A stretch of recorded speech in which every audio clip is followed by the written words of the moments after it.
శివాయ. అందరికీ నమస్కారం అండి. ఈ వీడియోలో ఈ 2025 సంవత్సరంలో కార్తీక మాసం ఎప్పుడు ప్రారంభమై ఎప్పుడుతో ముగుస్తుంది, కార్తీక మాసం నెల రోజులు కూడా నిత్య పూజ ఏ విధంగా ఆచరించుకోవాలి, ఇంకా ఈ కార్తీక మాసంలో ఆచరించవలసినటువంటి విధి విధానాలన్నీ కూడా క్లియర్ గా తెలుసుకుందామండి. అందుకని వీడియోని ఎక్కడ కూడా స్కిప్ చేయకుండా చివరి వరకు చూడండి. మాసాలలో కల్లా కార్తీక మాసం చాలా పవిత్రమైనది. కార్తీక మాసానికి మించిన మాసం లేదని, దామోదరుడితో సమానమైన దైవం లేదని అంటూ ఉంటారు. ఈ కార్తీక మాసంలో ఆచరించే పూజలు, వ్రతాలు, నోములు, దానాలు విశేషమైనటువంటి ఫలితాలను ఇస్తాయి. హరిహరాదులకు ఎంతో ప్రీతికరమైన మాసం ఈ కార్తీక మాసం.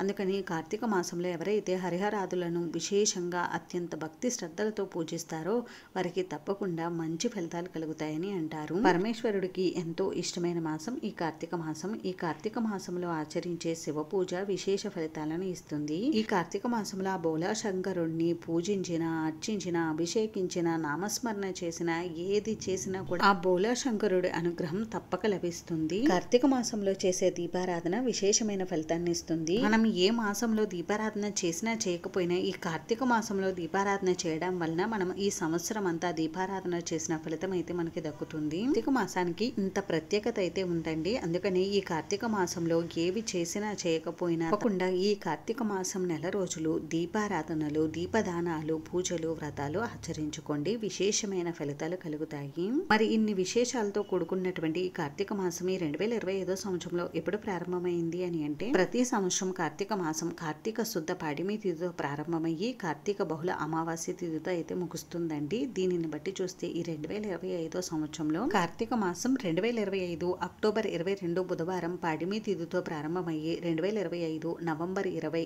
గురువారం కార్తీక బహుళ అమావాస్య తిథితో అయితే ముగుస్తుంది. ప్రతి మాసంలాగే మనకి ఈ కార్తీక మాసంలో కూడా 30 రోజులు అయితే ఉంటాయి. అయితే ఈ కార్తీక మాస పూజల కోసం తప్పకుండా పూజా మందిరాన్ని శుభ్రం చేసుకోవాలా అంటే శుభ్రం చేసుకోవాలండి. మనం కార్తీక మాసానికి ప్రారంభమయ్యే ముందే అంటే అమావాస్య తిథి కంటే ముందుగానే మనం పూజా మందిరాన్ని శుభ్రం చేసుకోవాలి. అంటే ధనత్రయోదశి పండుగతో మనకి దీపావళి పండుగలు ప్రారంభం అవుతాయి కాబట్టి ధనత్రయోదశి కంటే ముందుగానే మీరు పూజా మందిరాన్ని డీప్ క్లీనింగ్ చేసుకోండి.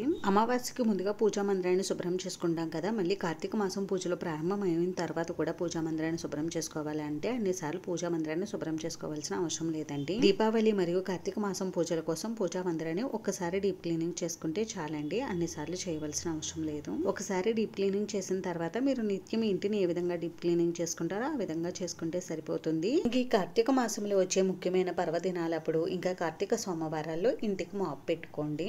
హరిహరాదులకు భేదం లేకుండా చూపే మాసమే ఈ కార్తీక మాసం. ఈ మాసంలో పరమేశ్వరుడితో పాటుగా విష్ణుమూర్తి దామోదరుడు అనే పేరుతో పూజలను అందుకుంటాడు. పౌర్ణమి నాటి చంద్రుడు కృతికా నక్షత్రానికి దగ్గరగా ఉండడం వలన ఈ మాసానికి కార్తీక మాసం అనే పేరు వచ్చింది. ఈ కార్తీక మాసంలో ఆచరించే స్నానం విశేషమైన ఫలితాలను ఇస్తుంది. ఈ మాసంలో చంద్రుని ఔషధీ గుణాలు జలంలో ఉండడం వలన ఈ మాసంలో కార్తీక స్నానం ఆచరించాలని చెప్తూ ఉంటారు. ఎవరైతే కార్తీక మాసం నియమ నిష్టలతో చేస్తూ ఉంటారో వారు తప్పకుండా కార్తీక స్నానం ఆచరించాలి. కార్తీక స్నానాన్ని నదుల్లో, చెరువుల్లో, బావుల దగ్గర, తటాకాల దగ్గర ఆచరిస్తూ ఉంటారు. అలా కుదరలేని వారు ఇంట్లోనే ఆచరించవచ్చు. ఇంట్లో కార్తీక స్నానం ఆచరించేవారు స్నానం ఆచరించేటప్పుడు గంగాదేవిని తలుచుకుని స్నానం ఆచరించండి. కార్తీక స్నానం చేసేటప్పుడు ఒంటికి సబ్బు, తలకి షాంపూ పెట్టుకోకూడదని అంటారండి. అంటే నియమ నిష్టలతో కార్తీక మాసం ఆచరించే వారికి ఈ నియమాలు వర్తిస్తాయి. అలా సబ్బు పెట్టుకోకుండా ఉండలేమండి అనుకునేవారు ముందుగా సబ్బుతో స్నానం ఆచరించి ఒళ్ళంతా కూడా క్లాత్తో తుడుచుకుని మళ్ళీ దామోదర ప్రీత్యర్థమని చెప్పుకుని మళ్ళీ స్నానం ఆచరించాలి. ఇప్పుడు సబ్బు ఏవి పెట్టుకోకుండా మామూలుగా స్నానం ఆచరించాలి. ఈ విధంగా కార్తీక స్నానం అయితే ఆచరించాలండి. అయితే ఈ కార్తీక స్నానం ప్రతిరోజు కూడా ఆచరించాలి. అంటే కార్తీక మాసం నెల రోజులు పూజ చేసేవారు లేదండి మేము చెయ్యలేము అలా అనుకుంటే ఆడవారైతే ప్రతిరోజు తలస్నానం చేయమని శాస్త్రంలో లేదండి. మగవారు కార్తీక మాసం అనే కాదండి నిత్య పూజ చేస్తున్నా కూడా తప్పకుండా ప్రతిరోజు తలస్నానం ఆచరించి పూజ చేయాలి. ఇంకా ఆడవారు ఈ కార్తీక మాసంలో ముఖ్యమైన పర్వదినాలు కార్తీక సోమవారాల్లో తలస్నానం ఆచరించండి. మిగిలిన రోజుల్లో నుదుటున అలాగే పాపిట్లోని కుంకుమ ధారణ చేయడం వలన తలస్నానం చేసినంత ఫలితం అయితే ఉంటుంది. కార్తీక స్నానం ప్రతిరోజు కూడా బ్రహ్మ ముహూర్తంలో ఆచరించాలండి. అంటే సూర్యుడు ఉదయించకుండానే కార్తీక స్నానం ఆచరించాలి. ప్రతి ఒక్కరూ కూడా కార్తీక స్నానం ఆచరించాలని అంటారండి. ఎవరైనా అనారోగ్య సమస్యలతో ఉన్న చిన్నపిల్లలు వీరికి మినహాయించి కార్తీక స్నానం అందరికీ వర్తిస్తుందని చెప్తారు. అయితే చల్లని నీళ్ళతోటి కార్తీక స్నానం ఆచరించాలి. ఆరోగ్య సమస్యలు ఉన్నవారు చిన్నపిల్లలు గోరువెచ్చని నీటితో కార్తీక స్నానం ఆచరించవచ్చు. కార్తీక స్నానం పూర్తయిన తర్వాత ఉతికిన వస్త్రాలు ధరించి ముందుగా గడప దగ్గర దగ్గర కార్తీక దీపాలు అయితే పెట్టుకోవాలండి. ఈ కార్తీక దీపాలు ఉదయం సాయంత్రం పెట్టుకుంటే మంచిది. ఉదయం పెట్టుకోవడం కుదరలేని వారు తప్పకుండా సాయంత్రం అయినా పెట్టండి. గడప దగ్గర ఈ కార్తీక దీపాలు ఏ విధంగా పెట్టుకోవాలి అనేది నేను నెక్స్ట్ వీడియోలో అయితే మీకు షేర్ చేస్తానండి. ఇప్పుడు పూజా మందిరాన్ని శుభ్రం చేసుకోవాలి. ముందు రోజు పూజ చేసిన పూల నిర్మాల్యాలన్నీ కూడా తీసేసి వాటిని ఎవరూ తొక్కని చోట అయితే వేసేయాలి. ఆ తర్వాత పూజా పీఠానికి తడిపట్టు పెట్టుకుని బియ్య పిండితో ఈ విధంగా ముగ్గు పెట్టుకోండి. ప్రతిరోజు కూడా ఈ కార్తీక మాసంలో పూజా పీఠ పైన ఇలా బియ్య పిండితో ముగ్గు పెట్టుకుంటే చాలా మంచిది. ఈ కార్తీక మాసంలో మనం ఎక్కువగా హరిహరాదులను పూజిస్తాము. అందుకని మీ ఇంట్లో శివలింగం ఉంటే పూజలు ఈ విధంగా పెట్టుకోండి. ఒకవేళ మీ ఇంట్లో శివలింగం లేకపోతే పార్వతీ పరమేశ్వర్ల ఫోటో అలాగే శ్రీమన్నారాయణుడు ఫోటో ఉంటే పూజలు ఈ విధంగా పెట్టుకోండి. మనం ఈ పూజను పూజా మందిరంలోనే ఆచరించుకుంటామండి ప్రతిరోజు కూడా. అందుకని ఇలా మనం ఫోటోల్ని అమర్చుకొని పెట్టుకుంటే మనకి పూజ చేసుకున్నప్పుడు చూడడానికి అందంగా ఉంటుంది. ఇప్పుడు మీ దగ్గర ఉన్నటువంటి పువ్వులతోటి పువ్వుల మాలలతోటి మీ పూజా మందిరంలో ఉన్నటువంటి దేవుడు పటాలను అందంగా అలంకరించండి. ఈ కార్తీక మాసం నెల రోజులు పరమేశ్వరుణ్ణి తెలుపు రంగు పుష్పాలతోటి నీలం రంగు పుష్పాలతోటి మారేడు దళాలతోటి పూజించి అర్చించుకోవాలి. స్వామివారికి ఈ రంగులో ఉన్న పుష్పాలంటే చాలా ప్రీతి. అదే ఈ కార్తీక మాసం నెల రోజులు శ్రీమన్నారాయణుడినైతే పసుపు రంగు పుష్పాలతోటి తులసి దళాలతోటి పూజించి అర్చించుకోండి. మా దగ్గర ఈ పుష్పాలు దళాలు లేవని పూజ చేయడం మానేవద్దండి. మీ దగ్గర ఏ పుష్పాలు ఉన్నా వాటితో స్వామివారికి పూజ చేసుకోవచ్చు. మీ దగ్గర ఒక్క పుష్పం ఉన్న ఆ పుష్పంతో స్వామివారికి ఈ మాసంలో పూజ చేసుకోండి. ప్రేమ భక్తితో ఒక్క పుష్పం ఆ స్వామివారికి సమర్పించిన ఆ స్వామి తప్పకుండా ఆ పూజను స్వీకరిస్తారు. పుష్పాలు ఎక్కువ లేకపోతే శ్రీమన్నారాయణుడిని పసుపు రంగు అక్షింతలతో పూజించండి. పరమేశ్వరుడిని శ్వేత అక్షింతలు అంటే తెలుపు రంగు అక్షింతలతో పూజించుకోండి. ఇలా పూజా మందిరాన్ని పువ్వులతో అందంగా అలంకరించుకున్న తర్వాత ఇప్పుడు దీపారాధన కోసం దీపారాధన కుందుల్ని సిద్ధం చేసుకోండి. ఈ మాసంలో మనం ఎన్ని ఎక్కువ దీపాలను వెలిగిస్తే అంత మంచిదండి. ఎన్ని దీపాలైనా ఈ మాసంలో వెలిగించవచ్చు. మనం ఎప్పుడు కూడా నిత్య పూజలో 2 దీపాలు పెడుతూ ఉంటాము. అయితే మనం ఈ కార్తీక మాసంలో అయితే ఆ 2 దీపాలతో పాటుగా ఒక మట్టి ప్రమిదలో కూడా దీపం పెట్టండి. చాలా మంచిది. దీపారాధన కోసం నువ్వుల నూనె కానీ ఆవు నెయ్యి కానీ ఉపయోగించండి. ఆవు నెయ్యి చాలా శ్రేష్టమండి. కానీ అందరూ ఆవు నెయ్యితో దీపారాధన చేయలేరు కదా. అటువంటి వారు నువ్వుల నూనెతో కానీ కొబ్బరి నూనెతో కానీ చేసుకోండి. దీపారాధన కుందుల్లో 3 వత్తులను ఒక వత్తులా చేసి వేసుకోండి. 2 దీపాలు పెట్టినప్పుడు 2 వత్తులను ఒక వత్తులా చేసి వేసుకోండి.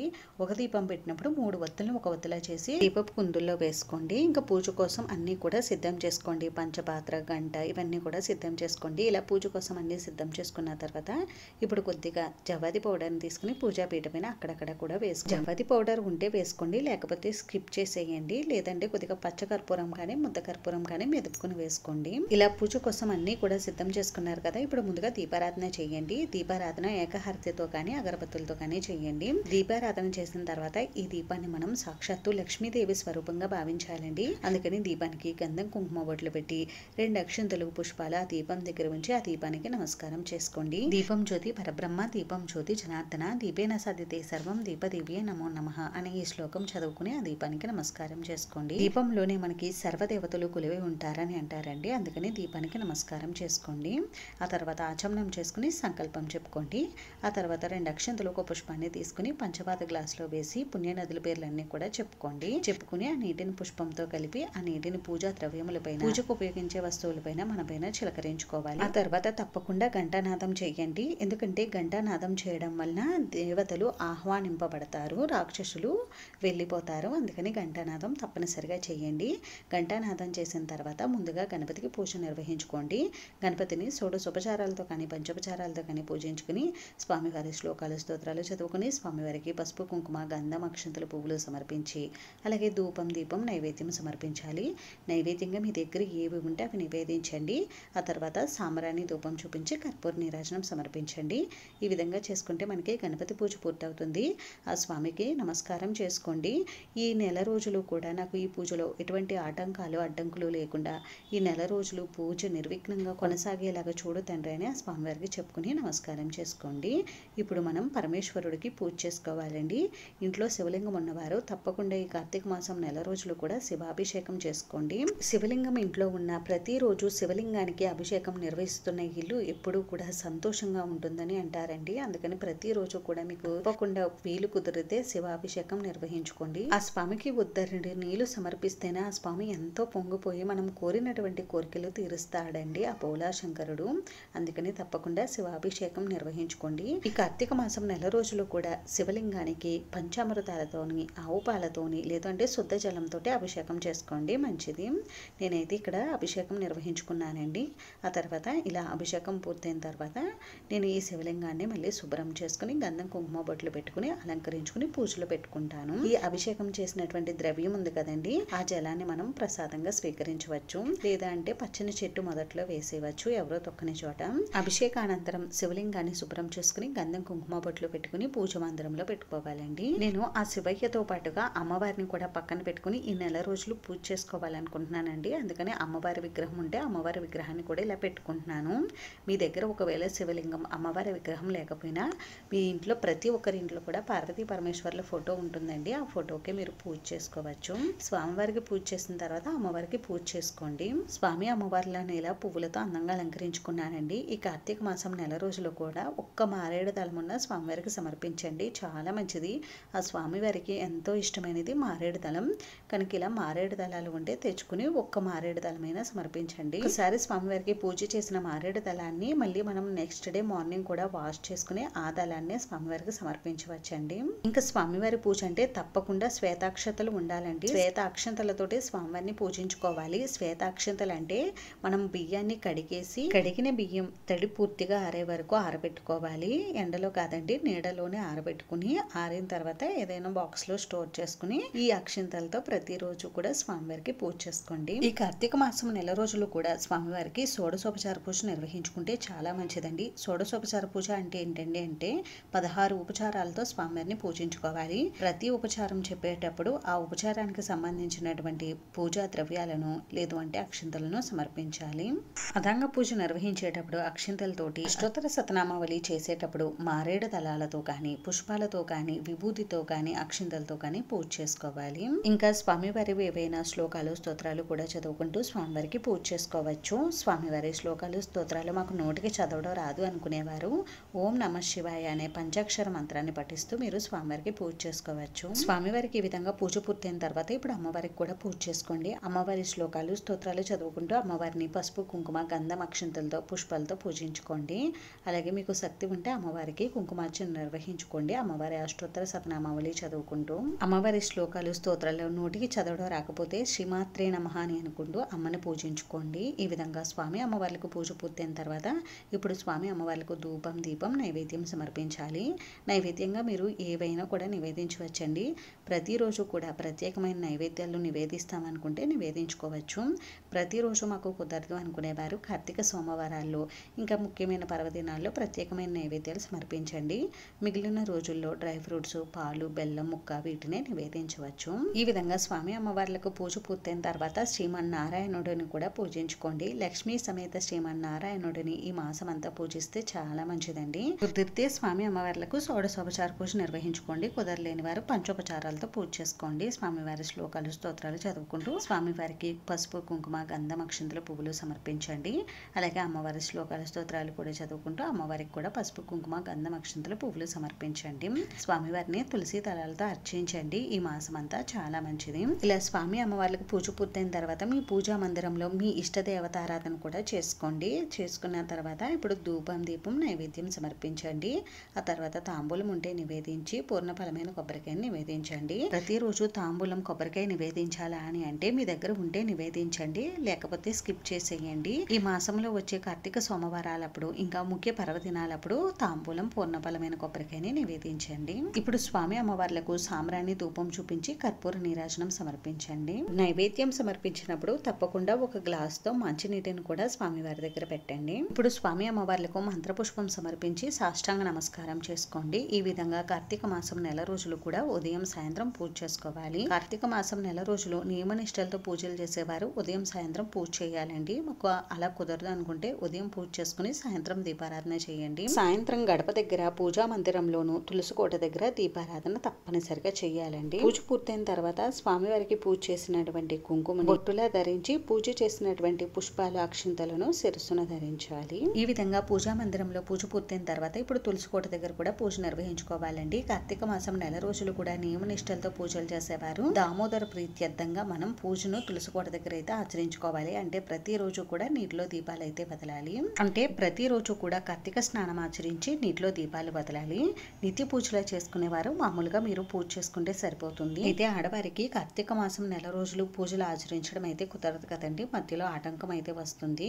అటువంటి వారు ఆటంకం వచ్చిన 5 రోజులు వదిలేసి 6వ రోజు నుండి మీరు పూజను యథావిధిగా కొనసాగించవచ్చు. ఇంకా ఈ కార్తీక మాసం నెల రోజులు కూడా మాంసాహారం తినవచ్చా లేదా, బ్రహ్మచర్యం తప్పకుండా పాటించాలా, ఆహారంలో ఉల్లి వెల్లుల్లి వేసుకోకూడదా అనే విషయాల్ని ఇప్పుడైతే తెలుసుకుందామండి. మీరు కార్తీక మాసం నియమ నిష్టలతో ఆచరిస్తే తప్పకుండా మీరు బ్రహ్మచర్యం పాటించాలి. నాన్ వెజ్ తినకూడదు, ఆహారంలో ఉల్లి వెల్లుల్లి కూడా వేసుకోకూడదు.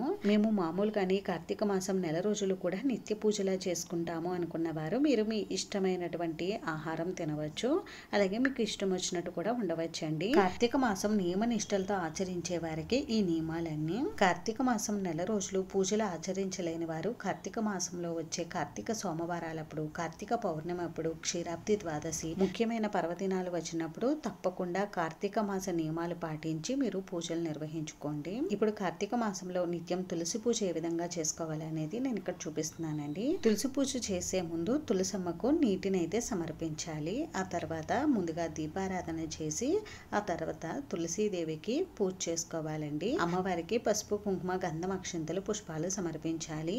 చాలా మంది పూజ చేయమంటే తులసి కోట లోపల పూజ చేస్తూ ఉంటారండి ద్రవ్యాలతో, అలా అస్సలు చేయకూడదు. మనం తులసి కోట బయట ఇలా ఏదైనా ఆకు కానీ ప్లేట్ కానీ పెట్టుకుని ఇందులోనే పసుపు కుంకుమలతో ఆ అమ్మవారిని తలుచుకుంటూ ఆ ద్రవ్యాలను అమ్మవారికి చూపిస్తూ మనం పూజనైతే నిర్వహించుకోవాలి. విష్ణు ప్రియాయే నమః అని అనుకుంటూ తులసమ్మకి పూజ నిర్వహించుకోవాలి. పూజ పూర్తయిన తర్వాత ధూపం దీపం నైవేద్యం సమర్పించాలి. నైవేద్యంగా బెల్లం ముక్క ఫ్రూట్స్ ఏవైనా నివేదించవచ్చు. ఇక్కడ అందరికీ ఒక డౌట్ అయితే ఉంటుందండి, ముందు నిత్య పూజ చేయాలా తులసి పూజ చేయాలా అని. మీ ఇంటి పెద్దవారు ఏ విధంగా ఆచరిస్తే ఆ విధంగానే మీరు ఆచరించుకోండి. ఈ విధంగా కార్తీక మాసం నెల రోజులు పూజలు ఆచరించేవారు ఉపవాసం ఎలా ఉండాలి అని అంటే, ఈ కార్తీక మాసం నెల రోజులు కూడా చాలా మంది ఉదయం నుండి సాయంత్రం వరకు ఉపవాసం ఉండి రాత్రి భోజనం అయితే స్వీకరిస్తూ ఉంటారండి. కొద్దిమంది అయితే మధ్యాహ్నం భోజనం చేసి సాయంత్రం ఏదైనా అల్పాహారం తీసుకుంటూ ఉంటారు. ఉపవాసాలు ఏమీ చేయలేమనుకునేవారు ఉదయం సాయంత్రం భోజనం చేసేవచ్చండి. అంతేనండి, చూసారు కదా. ఈ వీడియోలో మీకు ఇంకా ఎక్కడైనా డౌట్స్ ఉంటే నాకు కామెంట్ చేయండి, రిప్లై ఇస్తాను. వీడియోని చివరి వరకు చూసినందుకు చాలా థ్యాంక్స్ అండి.